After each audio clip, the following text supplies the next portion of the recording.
Hi, mining community. Welcome back to another episode of the Dig Deep, the Mining Podcast. And today's guest is James Sykes, who's the CEO and Director of Baseload Energy, a fully funded uranium exploration company that has achieved resounding success within the region, like holding a portfolio of highly prospective uranium properties in the eastern side of the Athabasca Basin. James brings over 10 years of experience in uranium exploration and discovery in the Athabasca Basin, where his experience has enabled him to lead the technical team for NexGen Energy to make the Arrow discovery during the first two geo campaigns, which is the largest development stage uranium deposit in Canada. So that's enough for me, and I want to welcome James to the podcast. How you doing, James? Thank you very much, Rob, for inviting me onto this. No, and I appreciate your time as well. So I wondered if you can give us a background of yourself, so our audience knows a little bit about your career. Yeah. So just to expand on what you've said, so I've been in uranium exploration since 2006. It's basically when I have started my professional career. And it's always been in the northern Saskatchewan in the Athabasca Basin area, exploring for high-grade uranium. For those who don't know, Athabasca Basin is the preeminent jurisdiction for high-grade uranium. It's, it's elephant country, as some people like to call it. So I started out with Denison Mines, just as a junior geo and project manager, and I was part of the team that led to prioritizing two areas that have become deposits, and that's the Phoenix deposit and the Griffin deposit.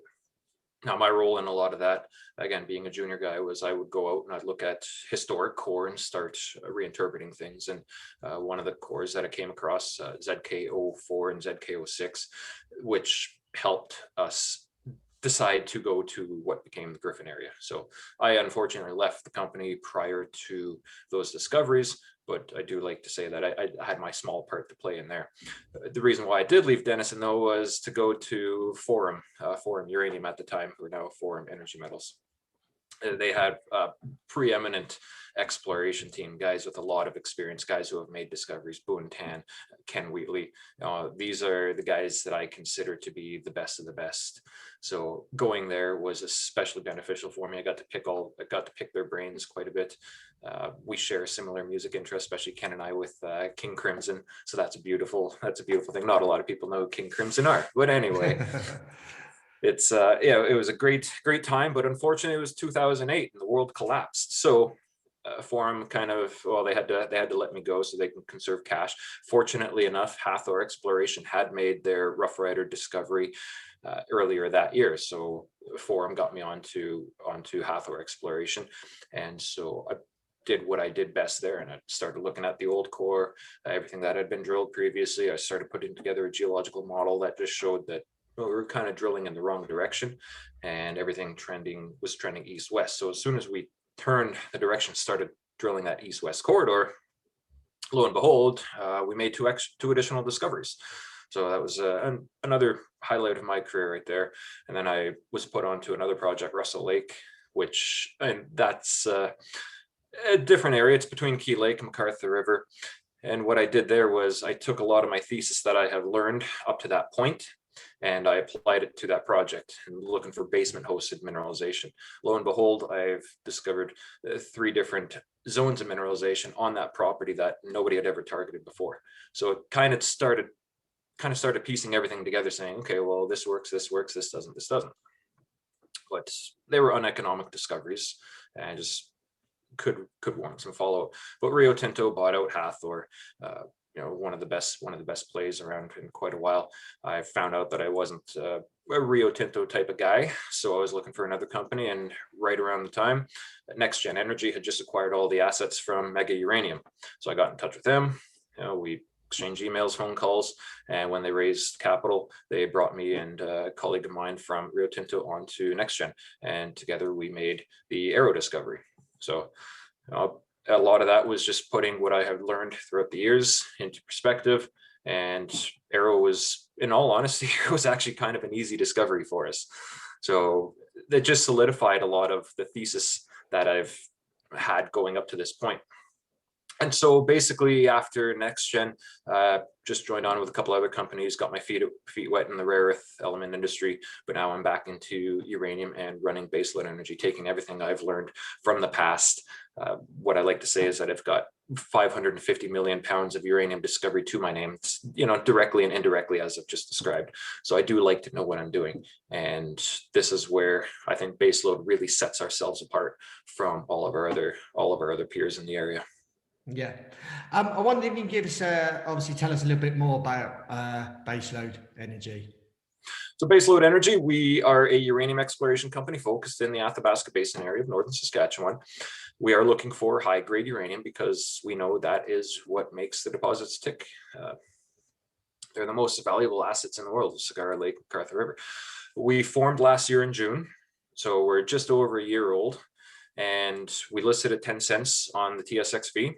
Our stock symbol is FIND, F-I-N-D. We're also listed on the OTCQB as BSENF. So again, we listed last year and listed at 10 cents with our IPO. By 7 months down the road, December as of last year, we had reached the $1.20.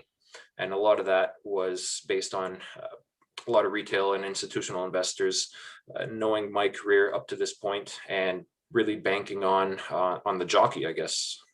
So we had a fantastic run. Yeah, that's a 12 times return within 7 months. So investors are definitely very happy. We have come down since then. We're floating around 60 cents right about now, and extremely happy to be at this price. We're fully funded. We raised about $7 million last year, flow through in hard dollars. So we're fully cashed up to get all of our exploration done. We staked 3 wonderful projects, Catharsis, Hook, and Shadow, all following suit on the thesis that I've developed up to this point. So fully funded to get these projects going, get to our diamond drilling stage, make some discoveries, we hope, and just watch this whole rocket take off, because now is the time to invest into uranium. The market's hot. It hasn't been like this for about 15 years now.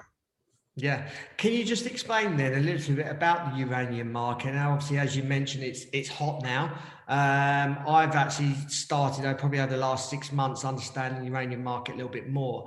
But I wonder if obviously you're the expert, I wonder if you can give our audience a sort of overview of the uranium market, why it's needed, especially for the I suppose, green economy that the governments are sort of promoting out there. So yeah, just wondering if you can give us a overview of why uranium is important.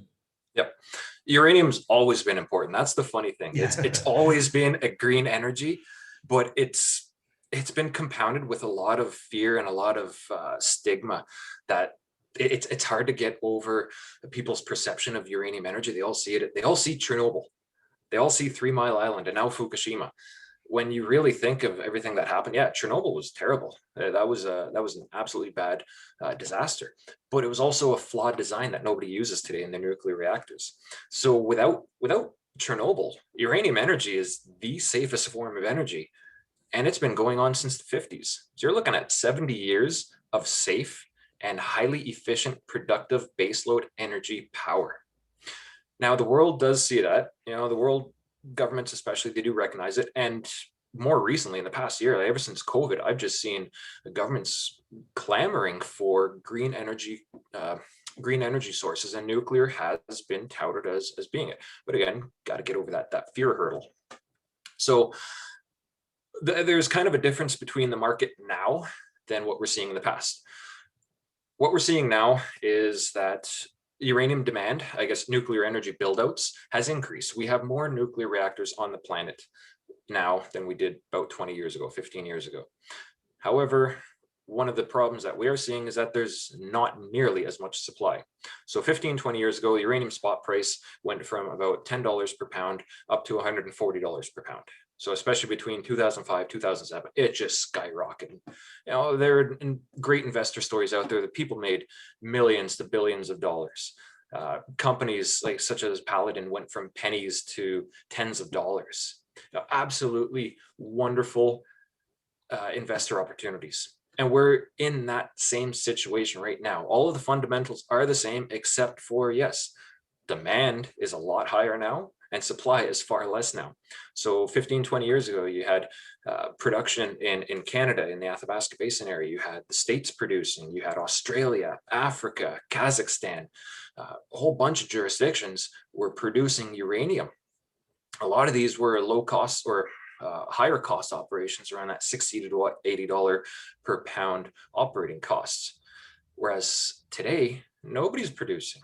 You know, there's one mine in Canada that's producing uranium. There's ISL operations in the States that are producing, and they're not going full force either right now. Kazakhstan's even pulled back. Africa's not producing. Australia's not producing. So where is all this supply going to come from? And it's not a turnkey operation. You can't just say, okay, yeah, we'll get you supply next week. No, this is going to take 6 to 18 months for a lot of these mines to come back, and especially the ones, the African and American, some of the Australian operations that did require that $60 to $80 pound uranium price. We're not there. We're still at $30 a pound uranium. So for those to come online, they need that higher incentive. There have been a lot of uranium companies that were buying off the spot market. So there is physical uranium that could be purchased off the spot market. So these companies were purchasing off the spot market to help increase or help, I guess, remove a lot of the supply that was out there, which in theory, with nobody producing, your spot price goes up. So there have been some, pretty interesting scenarios that companies have been doing to get that spot price moving, get that long-term contract price. The contracts hopefully will be coming back to market. So once you see these, the producers like Cameco, Kazakhstan, once you see them signing these long-term contracts, we'll see the spot price move. And once the spot price moves, everybody moves up. It's like the tide coming in. All the boats are going to move, no matter how big the ship. Even the little dinghies will go up. Yeah. Going back to obviously Baselode's exploration, I just wondered if you can give us an overview of what's happening with your exploration targets. Yeah, we've kind of taken a different approach. So as I discussed on my history and how I see things, we've taken a different approach to exploration in the Athabasca Basin area, something that we've coined Athabasca 2.0. Now, that thesis revolves around the idea that a lot of uranium mineralization is hosted in basement rocks. So to understand the Athabasca basins, it's pretty easy. So basement rocks are these crystalline rocks. Let's just, consider them granites and other type of rocks, but they sit on the bottom. And then about 1.7 billion years ago, you had a lot of sandstone come in, just, created a basin. So a sink of sand. Now that sand is full of water. And the original, I guess a lot of the original exploration done back in the 60s, 70s, 80s, they're all looking for these deposits that occurred right between the basement and the sandstone contact, literally right there. It's called the unconformity contact. And there are a number of deposits that are hosted along that contact. So that drove the model, and people had horse blinders on, said you had to find the unconformity. Otherwise you didn't, there was no chance of uranium. So anything outside of today's Athabasca Basin, nobody would really explore for it. It was kind of looked at as dead horse. But when you actually see what's going on, especially there's a lot of deposits at that unconformity, but they're not mineable. There are some great deposits out there, 50 million pounds, over 5% U3O8, which is extremely high grade. They can't get mined because they're too deep. In a lot of other commodities around the world, a open pit, you can go 200 meters deep, no problem. If the rocks are competent enough, you can go deeper than that. However, not in the Athabasca. In the basin, you can only go down to 100 meters max if possible. And that's because that sandstone is porous, you've got water infiltrating, and what do you do with that water? You got to pump it out. You're looking at 70,000 liters, 40,000 liters of water per day to pump out. Where are you going to put it? If it's coming in and interacting with the uranium, well, then there's possibility of contamination. So now you have to treat that. It's a lot of steps to get through it. Plus, to mine that out, if you have to go underground to mine that out, that's expensive because you need a freeze wall curtain. So you freeze all the sand above so you can mine right in the middle. Now, there's only two mines that have ever gone underground, and they're both monsters: Cigar Lake, McArthur River, both over 300 million pounds, both over 20%, 15, 20% average initial grades for when they started mining, those are the monsters, and they're very rare. So I kind of developed this whole thesis, and we know that it's not really the unconformity that controls mineralization. It's the structures in the basement rocks. And as of recently, there are a lot of structurally controlled basement hosted uranium deposits. Arrow, which I helped discover, was one of the crowning achievements, because that just solidified everything that I had seen in the past. And now I can apply that going forward, saying your unconformity is here. The bulk of Arrow is down here. Now you can have glaciation remove all of the sandstone, gone. And you can have this much basement rock still. You can remove that with glaciation. You're still not going to see Arrow, not on the ground. You need geophysics to get there. That's our target. We're looking for those things where the glaciers have removed sandstone, removed a little bit of basement, getting us to that open pit stage that we can find an Arrow and just start plucking that out with an open pit style instead of going underground. And that's very possible. We're very confident that the sandstone was a lot larger and covered the area that our projects are in nowadays. You look at a map of the Athabasca Basin. That's what we see now. We're talking about sandstone that was formed 1.7 billion, not million, billion years ago. It's extremely old. Seen many glaciers, many glacial events come along. Saskatchewan used to be a mountain belt. You'd never guess it coming out to this province. It is so flat. You can see your dog run for days. But it used to be a mountain belt. That's all been eroded. It's all been glaciated. Everything's been removed. So we've let nature do most of our, I guess, excavating for us. We just have to find the deposits that we do think are out there. Yeah. So obviously you've been in a few different commodities, but why are you interested in nuclear energy? I mean, what got you into sort of focusing more in this particular commodity? Two reasons. I guess one that laid hidden for me until I actually started learning about geology was my dad was actually a uranium miner. Okay. I never put two and two together, but I knew he was mining for uranium, but I didn't really see or understand the commodity behind it and why it was so important. And it wasn't until I really started studying geology anyway, that I have a penchant for lights and power. I like the idea of the world having power at its fingertips, that if you want to turn on a light, the light will turn on. If you want things to work, you need power. And I just saw nuclear energy as being the answer to those scenarios, to those questions. Well, how are we going to keep our houses cold when we've got these massive heat waves coming? Saskatchewan just had 30 degrees up for the last week or so. So it's been very hot. Air conditioning is running hot. I don't want the AC to go down, be uncomfortable for everybody. So we need energy. And that's basically the thesis behind all that. It's just, I'm a firm believer in energy. And I know we're going to need more energy, green energy sources as our civilization, humanity progresses forward, because everything that we're using nowadays is it's all energy intensive. Your earbuds right now, you have to recharge those, right? That's energy, everything. It's a lot of little simple things, but they all add up. Cryptocurrencies and the mining, the cryptocurrency mining that's involved in that is so electrical energy intensive.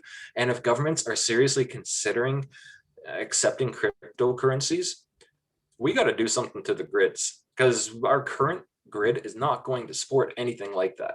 Electric vehicles, we need more energy sources, and it can't be energy sources that you can't rely on. Wind, solar, love them, love the ideas. They're great for hitting those mixes when things fluctuate, but they're not baseload energy. You need a constant energy source in the background. That's nuclear energy. That's my world. Yeah. What makes Baselode different to other junior explorers in the region, and why would sort of investors look at you guys, and I suppose how do you differ from those other competitors of yours? That Athabasca 2.0 thesis that I described, looking for those open pitable basement hosted type of deposits, Other companies have done that, but I just think the way that we have approached it is a little bit different. You know, I've always looked at structures, and I can understand structures. And so I think that where we have staked our projects have very interesting structures to allow fluid pathways to permeate and deposit uranium. So that's kind of the one, I think that's one of the biggest differences that we have, is just, you know, we've taken a model that has worked. We know it's worked in the past, and we're just looking at it differently. We're you know, stepping outside of people's comfort ranges. We're tearing open the box and just looking at completely new ideas. We're applying innovative technologies like airborne MT surveys, magnetotellurics, so we can see deeper, so we can see how these structures, I guess, move, and how they differ along strike at kilometers of depth. And that's kind of what we need to see. We need to understand these fluid pathways. So that in itself, my expertise, you know, I'd like to say that I know what I'm doing out there. It feels like I do. Kind of have the track record to bank on that. So there's a lot of people who have invested in my career. I've helped companies make billions of dollars for investors, NexGen, Hathor, even some other companies. So that's, I've got that track record going, and I'd like to keep that going. I'd like all of our investors to benefit from what we've done. I guess the other big thing of why Baseload versus our peers is, if you look at our share structure, we have the lowest amount of shares outstanding of all of our peers. So a discovery in that sense, just, it would, again, shoot us through the roof, potentially. That's what we're all hoping for. And our market cap could be much, much higher. So that's, we think that investors will get more bang for their buck in Baseload, especially if we do have a discovery on the horizon. Yeah, that's the big game changer, and that's where everyone's going to cash in nicely. Yeah. Why would someone invest in sort of uranium, I suppose, at the moment, compared to, say, gold, silver, or copper, or any other the battery metals? And where is the sort of current market at the moment? So the past 5 years, or even more so, it's never been the question of if uranium will come back. It's always been the question of when uranium will come back. And over the past 12 to 18 months, we have seen uranium is bouncing back. We're seeing uranium spot prices at $30 per pound. We haven't seen that for years, especially after Fukushima. Everything just kind of dropped off and we hit doldrums. But uranium, the spot market is pricing back. And as I described earlier, that as the price of uranium starts increasing, all the boats, explorers, developers, they will all rise with the tide. So that's the easiest answer to why investors should get into uranium, because it's happening. We're, from people that I talk to, guys who know the market far better than I do, I've heard, well, they've mentioned we're looking at about 12 to 18 months, probably less than 12 months even, that we'll start see contracts coming back on. We'll see the spot price moving up to that $40, maybe even $50 or $60 range within the next 12 to 18 months. So it's definitely exciting times. When your commodity is going to jump 2 times as much, you can expect everybody within that commodity to also go up. Gold's at what, $1,700? Will you see that bounce up to $3,400 within the same time frame? I don't follow gold, in all honesty. I can't give an honest answer, but just based on what I feel, I don't think it would. So I think some of the biggest bangs for your buck is definitely in the uranium market. And again, with the government's pushes for green energy, and we are seeing more build outs, China's going hardcore into nuclear build-outs, and rightfully so. I visited there for the first time a couple of years ago, and I've heard all the stories. I've seen pictures of the smog and pollution and air, but witnessing it for myself, yeah, it was disgusting. It was absolutely disgusting. So I'm glad they're making a move to a cleaner energy source for their air. India's building out largely. Middle East, there are a lot of new builds coming online. So it's going to keep growing. Yeah, certainly. How would the uranium market look over the next, obviously 5 to 10 years? Obviously, if there is a push for uranium, how do you see the market over the next 5 to 10 years? And how many sort of operations are going to be online compared to what they are now? Yeah, that's a great question.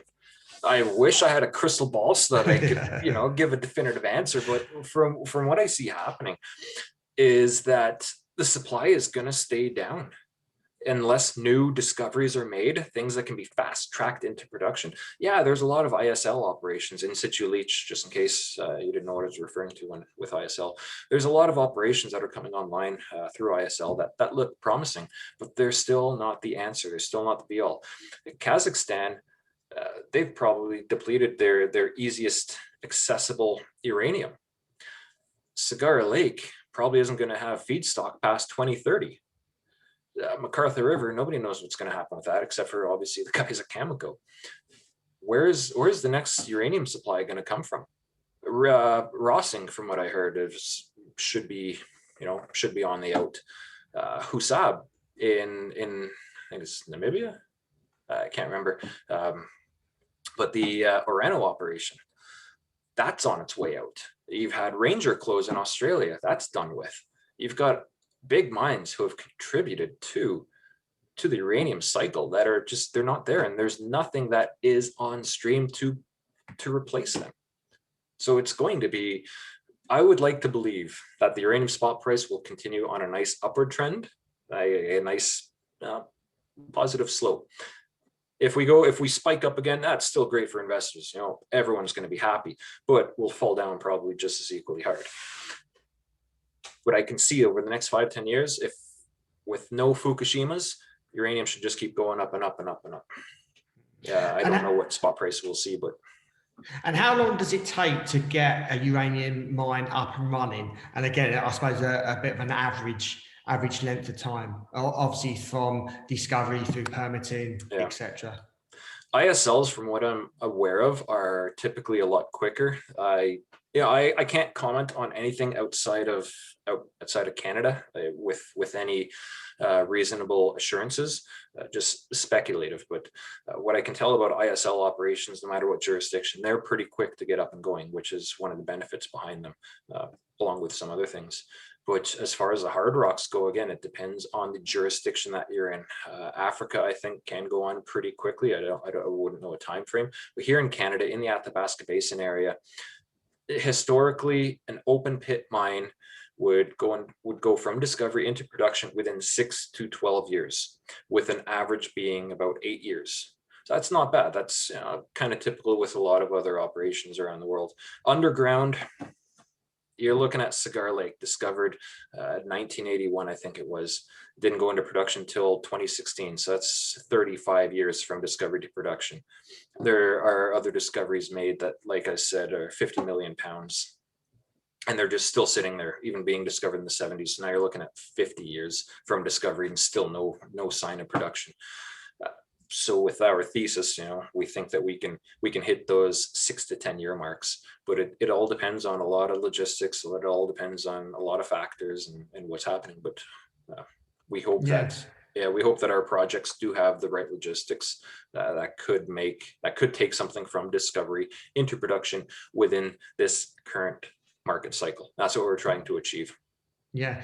Do you think there will be a continuous undersupply as we move through the decade and even going into the next decade, just because of the length of time it takes to get a mine in production, and also with discoveries not necessarily coming online as quickly or even and then obviously going through the permitting? Do you think there's just going to be an continuous undersupply moving forward for a long period of time? Yeah, it's a viable possibility. I could definitely see that happening. I can see that happening more than supply being met, to be very honest. But again, that also depends on some mines. There are a lot of deposits out there that do need those higher spot prices. So if the spot price can stay high and long-term contract prices can be signed at higher prices, let's even say $100 per pound, then I do think that there are some operations that can come online and start to provide supply.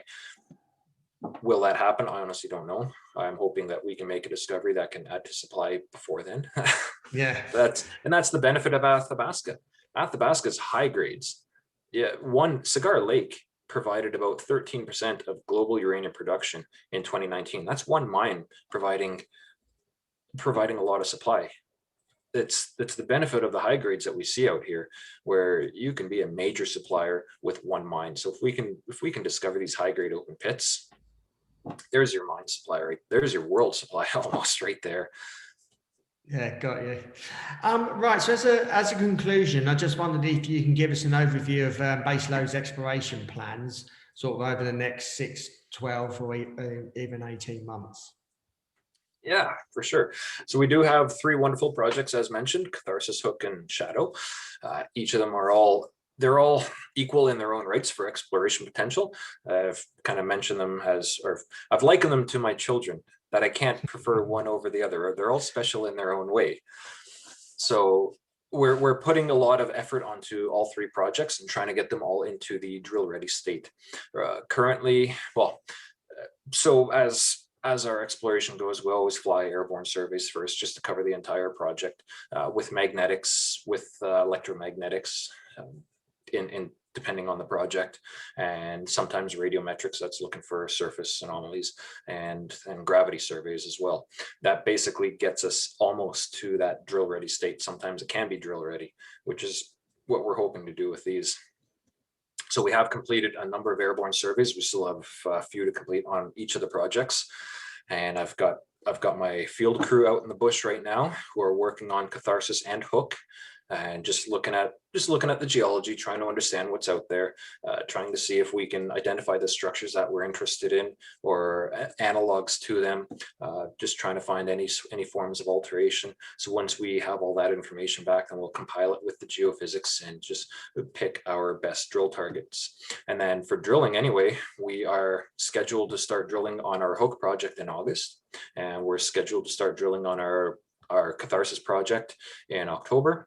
And then our Shadow project is kind of looking like early winter 2022 for drilling on there. We're hopeful. Okay. Well, appreciate your time, James, and give us an overview of obviously Baselode's company and what you have been doing and what you're looking to do. I obviously wish you well in the future. Obviously, you've got a wealth of experience in the sector. You're a geologist by background, so you do obviously understand the obviously the technicalities of what you're doing. So if our audience wants to reach out to you, if they've got any questions, how can they go about doing that? Easiest way is via email. I always answer email, and there are 2 ways. You can email the company directly at info@baselode, BASELODE.com. Or you can send me an email personally. That's jsykes, JSYKES, @ uraniumgeologist, singular, not plural, .com. Yeah. And are you on any social media platforms at all? Yeah, we're on LinkedIn as well, and we're also on Twitter. Okay, and if I'll put those in the show notes accompanying this, so if anyone wants to refer back to that, they can refer to the show notes and contact you if they've got any questions. Perfect. Yeah. Appreciate your time, James. Hope you enjoy listening to this episode. I think uranium is an exciting commodity, something that I have been following literally over the last 6 months, and just getting more knowledge around the sector day by day. And obviously James has given a good overview of the current market at the moment and what Baselode are looking to do in the undersupply of this commodity. Rob, can I ask you a quick question before we go? Yes, sorry to interrupt your wrap-up. No, that's fine. So what drew you to uranium investing for the past 6 months, and what's your takeaway on it? Yeah, certainly. Do you know what? I think you're the first guest that actually asked me a question, so you put me on the spot. Because obviously I've been doing a lot of these podcasts and learning more about the industry as a whole, and obviously the people that I've been listening to have been talking about uranium. A lot of the information and education that I've been looking at, a lot of people have been speaking about gold and silver, but then there's a handful been talking about uranium. And what I suppose I've got interested in is the thesis behind uranium, what it's needed, what it's used for, the undersupply, the history behind the last 15, 20 years of uranium. And it's building up for a case of we actually need uranium. There's an undersupply, obviously, as you've mentioned, and it's essential to turning on the lights and using it as power. So just that whole thesis and me understanding that is, and obviously, like I said, I've been learning about that, and I have been investing in some companies, and I'm signed up to a few newsletters as well. So again, I'm just building my understanding of that particular sector, and it's certainly an interesting and compelling compared to probably gold and silver. So yeah, that's what I'm taking away. And again, by doing these podcasts and reading the newsletters, I'm gaining more experience or understanding more around this particular sector. So a lot of the things that you've said, I can resonate with, because I've been listening and learning about the uranium sector.